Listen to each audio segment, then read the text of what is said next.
إن الدين عند الله الإسلام.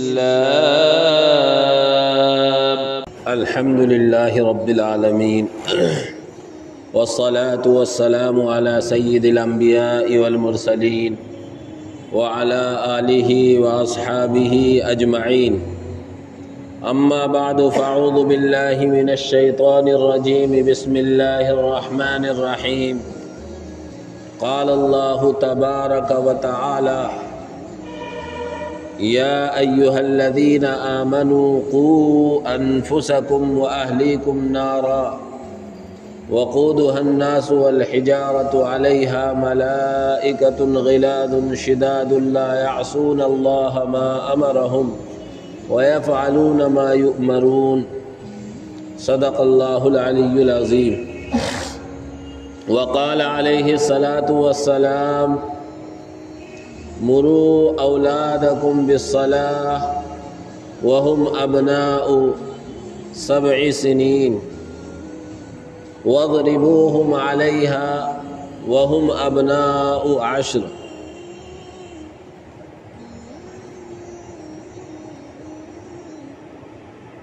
وفرقوا بينهم في المضاجع او كما قال رسول اللہ صلی اللہ علیہ وسلم. محترم بزرگوں، بھائیوں، اللہ جل جلالہ عم نوالہ کا احسان ہے کہ اللہ تبارک و تعالی نے ہمیں بہت ساری نعمتیں دے رکھی ہیں،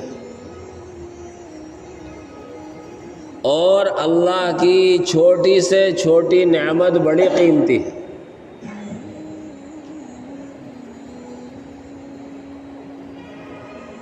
انہی نعمتوں میں سے ایک بڑی نعمت اللہ نے ہمیں اولاد کی نعمت عطا کی.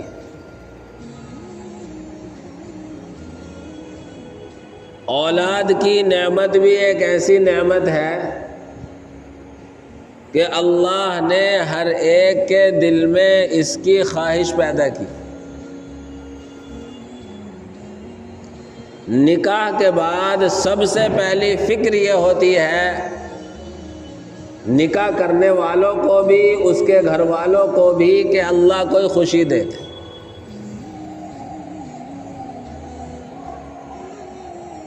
اور سال 2 سال گزر جاتے ہیں تو گھر والے بھی فکر مند ہو جاتے ہیں اور شادی شدہ جوڑا بھی فکر مند ہو جاتا ہے. اس سے اندازہ ہوتا ہے کہ اولاد کی نعمت کی کس قدر ہر ایک کو خواہش ہوتی ہے اور کس قدر تمنا ہوتی ہے، اور ہونی بھی چاہیے. اللہ کی ہر چھوٹی سے چھوٹی نعمت بہت بڑی ہے، اولاد کی نعمت تو بہت ہی بڑی ہے.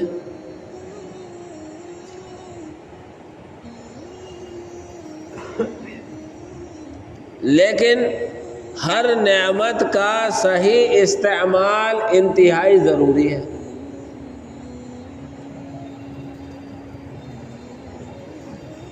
اسلام نے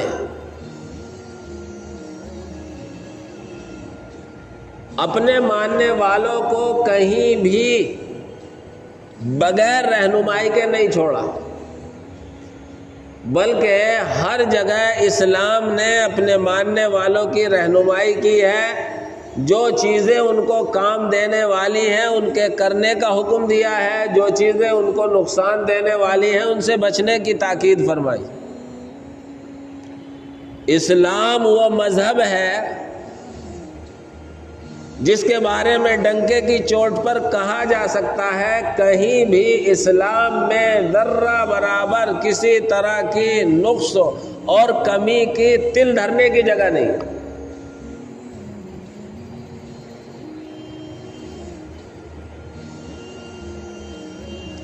اور اللہ نے ہمیں اسلام کا ماننے والا بنایا، مسلمان کے گھر میں پیدا فرمایا. یہ اللہ کا ہمارے اور آپ کے لیے، ہمارے اوپر، آپ کے اوپر بہت بڑا احسان ہے. اللہ نے بغیر استحقاق کے ہمیں آپ کو اسلام کی نعمت عطا فرمائی. اس لیے اسلام نے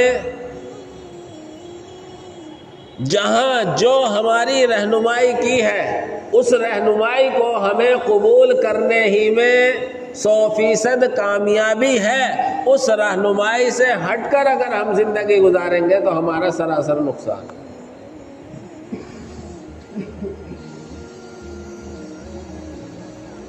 اولاد کے تعلق سے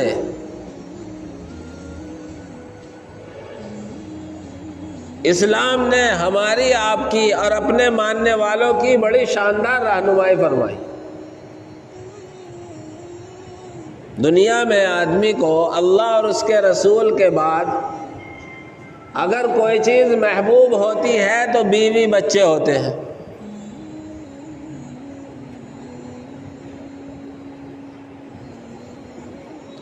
اللہ نے بیوی بچوں کے لیے صاف قرآن کریم میں رہنمائی فرمائی کہ محبت کا تقاضا یہ ہے کہ انہیں دنیاوی منافع کے ساتھ ساتھ دنیاوی اخروی منافع کا بھی خوگر بنانا ہے اور دنیا کے نقصان سے بچانے کے ساتھ ساتھ اصل آخرت کے نقصان سے بچانا ہے. اس لیے اللہ نے پیارے بھرے انداز میں ایمان والوں کو سورہ تحریم جو 28ویں پارے کی آخری سورت ہے اس کی ایک آیت میں مخاطب فرمایا یا ایھا الذین آمنو، اے ایمان والو. اللہ کا یہ محبت بھرا انداز ہے، پیار بھرا انداز ہے. اے ایمان والو، اے میرے ماننے والو، جیسے تم اپنی ہر چاہی چیز جس سے تم محبت کرتے ہو اس کو دنیا کے نقصان سے بچاتے ہو، اسی طرح خود اپنے آپ کو دنیا کے نقصان سے بچاتے ہو، اپنی محبوب چیز کو دنیا کے نقصان سے بچاتے ہو، اسی طرح آخرت کے نقصان سے بھی بچانے کی فکر کرو. کیا فرماتا ہے اللہ؟ یا ایھا الذین آمنو، اے وہ لوگو جو ایمان لے آئے، اے میرے وہ بندو جو مجھے اپنا خدا اور معبود مان رہے ہو، قوا انفسکم واہلیکم نارا. قو کے معنی بچاؤ، انفسکم اپنی ذات کو، واہلیکم اور اپنے اہل و عیال کو بچاؤ. اے ایمان والو بچاؤ اپنے آپ کو، اپنے اہل و عیال کو، کائے سے؟ نارن آگ سے. اور آگ بھی معمولی نہیں بلکہ دنیا کی آگ سے 70 گنا زائد جو ہے. اور دنیا کی آگ میں تو ایندھن لکڑی ہوتی ہے، اس آگ کے ایندھن کے بارے میں اللہ فرماتا وقودها الناس والحجارہ. اس آگ سے بچاؤ جس کا ایندھن انسان اور پتھر ہوں گے.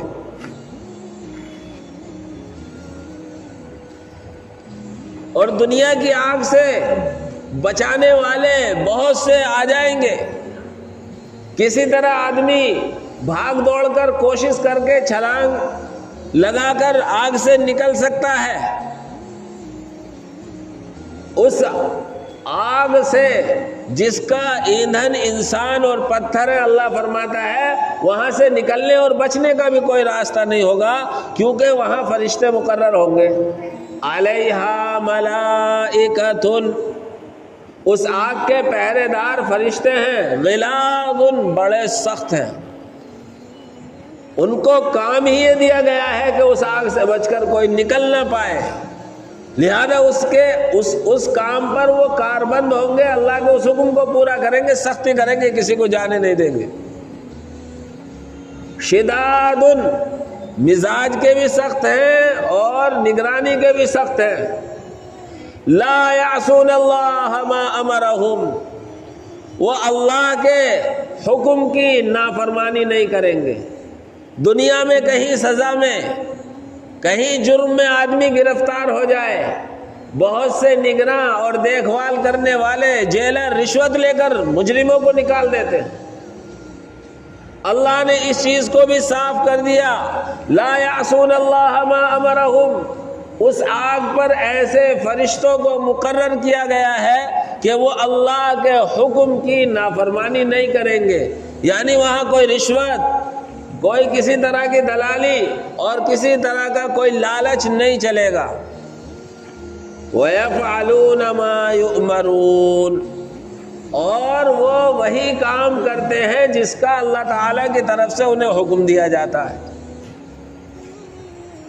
تو میرے بھائیوں، اس آیت سے ہمیں یہ پتہ چلا کہ انسان کو اپنے اہل و عیال دنیا میں اللہ اور اس کے رسول صلی اللہ علیہ وسلم اور دین و ایمان کے بعد سب سے زیادہ محبوب ہوتے ہیں، اور آدمی ہر محبوب چیز کو نقصان سے بچاتا ہے۔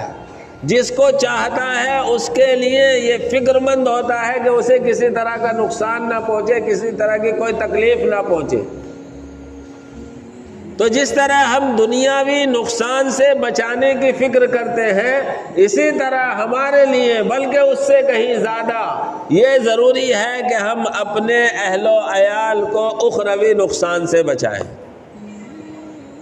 اور اخروی نقصان کیا ہے؟ اخروی نقصان ہے دنیا میں اللہ کی نافرمانیاں کر کے کل قیامت کے لیے ہم یا ہمارے آل اولاد اپنے آپ کو جہنم کا مستحق بنانے کے کاموں میں لگ جائے۔ اس لیے فرمایا، یا ایھا الذین آمنوا قوا انفسکم واہلیکم نارا، اے ایمان والو بچاؤ اپنے آپ کو اور اپنے گھر والوں کو آگ سے، وقودھا الناس والحجارہ، جس کا ایندھن انسان اور پتھر ہے، اور بچنے کی کوئی جگہ نہیں، علیہا ملائکہ، اس پر فرشتے مقرر ہیں، غلاظ شداد، مزاج کے اعتبار سے بھی سخت، نگرانی کے اعتبار سے بھی سخت، لا یعصون اللہ ما امرہم، اللہ نے جو کرنے کو کہہ دیا اسی کو کریں گے، اس کی نافرمانی نہیں کریں گے، وَيَفْعَلُونَ مَا يُؤْمَرُونَ، اور وہ وہی کام کریں گے جس کے انہیں اللہ کی طرف سے حکم دیا گیا۔ اسی لیے اللہ کے نبی صلی اللہ علیہ وسلم نے بھی فرمایا، کلکم راعٍ وکلکم مسئول عن رعیتہ، صحیح حدیث ہے، تم میں سے ہر ایک اپنے ماتحتوں کا ذمہ دار ہے، اور ہر ایک سے اس کے ماتحتوں کے بارے میں کل قیامت میں ذمہ داری پوری کی یا نہیں کی اس کے بارے میں سوال ہوگا۔ چنانچہ شوہر اپنی بیوی کا، باپ اپنی اولاد کا، گھر کا بڑا اپنے چھوٹوں کا ذمہ دار ہے، اور ہر ایک سے اس کی ذمہ داری کے بارے میں پوچھا جائے گا۔ بیوی اپنے شوہر کے گھر میں اس کی جو ساز و سامان ہے اس امانت کی ذمہ دار ہے۔ اسی طریقے سے اللہ کے نبی نے اور کئی چیزوں کا صراحتاً نام لے کر ذکر فرمایا۔ تو اللہ نے ہمیں اپنے گھر والوں کی، اپنے اہل و عیال کی ذمہ داری دی ہے کہ ہم جیسے انہیں دنیاوی نقصان سے بچانے کی فکر کرتے ہیں، اسی طرح ہم انہیں اخروی نقصان سے بھی بچانے کی فکر کریں۔ اور اسی فکر کو سامنے رکھتے ہوئے اللہ کے نبی صلی اللہ علیہ وسلم نے اولاد کے لیے حکم فرمایا۔ مسند احمد کی روایت ہے، ابو داؤد شریف میں بھی یہ روایت ہے، فرماتے ہیں اللہ کے نبی صلی اللہ علیہ وسلم، مروا اولادکم بالصلاۃ وہم ابناء 7 سنین، اپنے بچوں کو نماز کا حکم کرو جب وہ 7 سال کے ہو جائیں۔ غور کریں حدیث کے الفاظ پر، اللہ کے نبی فرما رہے ہیں اپنے بچوں کو نماز کا حکم کرو، اور بچوں میں لڑکے بھی شامل ہیں، لڑکیاں بھی شامل ہیں۔ کب حکم ہو رہا ہے؟ وَهُمْ أَبْنَاءُ 7 سنین، جبکہ وہ 7 سال کے ہو جائیں۔ آپ اندازہ لگائیں 7 سال کی عمر کیا ہوتی ہے؟ کچھ نہیں ہوتی، لیکن اللہ کے نبی صلی اللہ علیہ وسلم ہمیں آپ کو اپنی ذمہ داری کا احساس دلا رہے ہیں۔ اللہ کے نبی صلی اللہ علیہ وسلم جو ہمارا مستقبل ہے، جو ہمارا فیوچر ہے، اور جو ہمیں آنے والے زمانے میں کام دینے والے ہیں، ان کی صحیح تربیت کا صحیح راستہ دکھا رہے ہیں۔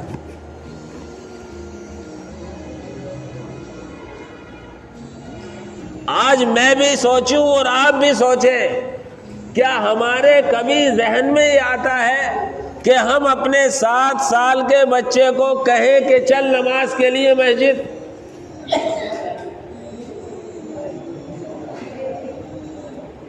سوچنے کی بات ہے۔ میرے بھائیوں، اسلامی احکام سن کر اتنے نہیں سیکھے جاتے جتنے دیکھ کر سیکھے جاتے ہیں، بلکہ دنیا کا کوئی کام جب تک اس کا پریکٹیکل نہیں ہوتا، جب تک اس کی مشق نہیں ہوتی، جب تک اس کی تمرین نہیں ہوتی، اس وقت تک اس کام کو انسان صحیح ڈھنگ سے نہیں کر سکتا۔ اسی لیے دنیا کا کوئی ہنر ہو یا کوئی علم ہو، اس کے لیے مشق اور تمرین انتہائی ضروری ہے۔ ڈاکٹر کے لیے پڑھائی کے ساتھ ساتھ کچھ دن اسے پریکٹس کے لیے بھی دینے ہوتے ہیں۔ اللہ کے نبی صلی اللہ علیہ وسلم ہمارا مستقبل، ہمارا آنے والا زمانہ اور ہماری اولاد جو آگے چل کر ہمارے بڑھاپے میں کام آئے گی، اس کی صحیح تعلیم و تربیت کا بچپن ہی سے خاص طور سے دھیان رکھنے کی تاکید کر رہے ہیں۔ ورنہ 7 سال کے کسی بچے پر نماز فرض نہیں ہوتی۔ کوئی کسی سے جا کر پوچھے کہ 7 سال کے بچے کو نماز پڑھنے کا کیا حکم ہے، کہیں گے نہ فرض ہے نہ واجب ہے، کچھ نہیں ہے، بلکہ 7 سال کا تو کسی حکم کا مکلف نہیں ہوتا، لیکن اللہ کے نبی کہہ رہے ہیں اپنے 7 سال کے بچوں کو نماز کا حکم دو۔ اس سے یہ بھی بات معلوم ہوتی ہے کہ تعلیم کی فکر اس سے کہیں پہلے ہمیں آپ کو کرنی ہے، اس لیے کہ بچے کا سب سے پہلا مدرسہ گھر اور اس کے ماں کی گود ہوتی ہے۔ جب 7 سال کی عمر میں نماز کے لانے کے لیے حکم ہو رہا ہے تو اس سے پہلے وضو اس کو سکھایا جائے گا، اس کو نماز بتائی جائے گی، اس کو ارکان اسلام سکھائے جائیں گے۔ معلوم ہوا کہ اس کے دین اور اس کے مذہب کی اس سے پہلے فکر ہو۔ اور آگے فرمایا وَاضْرِبُوهُمْ عَلَيْهَا وَهُمْ أَبْنَاءُ 10، اور ان کی پٹائی کرو جب یہ 10 سال کے ہو جائے اگر نماز میں کوتاہی کرے۔ نماز میں 10 سال کی عمر میں اگر کوتاہی کر رہا ہے تو اس کی پٹائی کا حکم دیا ہے اللہ کے نبی نے، لیکن علماء نے اس بات کی صراحت کی ہے کہ ڈرانا، دھمکانا، پٹائی کرنا ایسا ہو کہ بدن پر نشان نہیں آنے چاہیے۔ علماء نے لکھا ہے کہ باپ کی پٹائی اپنی اولاد کے لیے ایسے ہے جیسے کھیتی کے لیے سچائی اور اس کی نرائی، یعنی باپ کو اپنی اولاد پر دھمک بنا کر رکھنی چاہیے، کہیں ایسا نہ ہو اولاد بے فکر ہو جائے کہ باپ تو کچھ کہتا ہی نہیں، لہذا من میں جو آئے وہ کرو۔ یہاں رک کر ایک مسئلہ سمجھنا چاہیے، ہماری مسجد میں یا مسجدوں میں بچے آتے ہیں، ہمارے بہت سے لوگ بچوں کے لیے سخت سست الفاظ کہتے ہیں۔ یہاں 2 مسئلے الگ الگ ہیں۔ جن کے بچے مسجد آ رہے ہیں ان کی ذمہ داری یہ ہے کہ بچوں کو سمجھا کر بھیجیں، مسجد کے آداب بتا کر بھیجیں، اور باقی ہم سب کی ذمہ داری یہ ہے کہ اگر بچے مسجد میں آ گئے ہیں، اگر وہ شرارت بھی کر رہے ہیں تو ہم اسے نظر انداز کریں تاکہ یہ آئندہ مسجد میں آنے والے بن جائیں۔ تجربہ یہ بتلاتا ہے کہ جو بچپن سے مسجد میں نہیں آیا ہے وہ 55 کی عمر میں بھی مسجد میں آتا ہوا گھبراتا ہے. اور معاشرے میں ایسے آپ کو افراد مل جائیں گے جو آج بھی مسجد میں آنے سے گھبرا رہے ہیں. اس کی وجہ یہ ہے کہ بچپن سے مسجد میں آنے کی عادت نہیں ڈالی. اس لیے بچوں کو سمجھا کر اپنے ساتھ مسجدوں میں لانے کی فکر کریں تاکہ ہمارے بچے کا بچپن سے ذہن اسلامی ہو. اور پھر اللہ کے نبی صلی اللہ علیہ وسلم نے ایک اہم بات اسی حدیث میں ارشاد فرمائی، وَفَرِّقُوا بَيْنَهُمْ فِي الْمَضَاجِعِ. جب 10 سال کی عمر سے اوپر کو بچے بڑھ جائیں تو اب ان کے بستروں کا الگ الگ انتظام کرو. 2 بچے چاہے وہ لڑکی ہو یا 2 بچے چاہے وہ لڑکے ہو یا بھائی بہن ہو، 10 سال کی عمر کے بعد اللہ کے نبی فرماتے ہیں انہیں ایک ساتھ مت سلاؤ، ان کے بستروں کا الگ الگ انتظام کرو. اللہ کے نبی صلی اللہ علیہ وسلم چھوٹی سی بات میں، چھوٹے سے جملے میں بہت بڑی بات ارشاد فرماتے ہیں. آپ کی باتیں جوامع الکلم ہوتی ہیں. آج یہ 1450 سال بعد کا زمانہ ہے. آپ علیہ الصلاۃ والسلام آج سے 1450 سال پہلے اس بات کو فرما رہے ہیں. اس لیے کہ جب بچے کی عمر بڑھتی ہے تو بہت ساری چیزیں اس میں جوانی کی آنا شروع ہو جاتی ہیں. تو بہت سی برائیوں سے بچنے کے لیے اللہ کے نبی صلی اللہ علیہ وسلم رہنمائی فرما رہے ہیں کہ اب 10 سال کی عمر کے بعد سب کو الگ الگ سلانے کا انتظام. اس لیے میرے بھائیوں، ہمیں آپ کو اپنے گھر والوں کی اور خاص طور سے اپنی اولاد کی تعلیم و تربیت اور دینی مزاج کی خاص فکر کرنی ہے، اور بچوں کو مسجد میں لانے کا ہم مکلف بنائیں، خود اپنے آپ کو بھی اور غیر دوسروں سے بھی کہیں، تاکہ ابھی سے ہمارے بچے اسلامی ارکان اور اسلامی احکام کو سیکھیں اور اس پر عمل کرنا شروع کریں. جب تک ان پر احکام فرض ہوں گے، ان کی عادت ہو چکی ہوگی، تو پھر ان احکام پر عمل کرنا آسان ہوگا. اللہ مجھے بھی آپ حضرات کو بھی عمل کی توفیق عطا فرمائے. آمین. وآخر دعوانا الحمدللہ.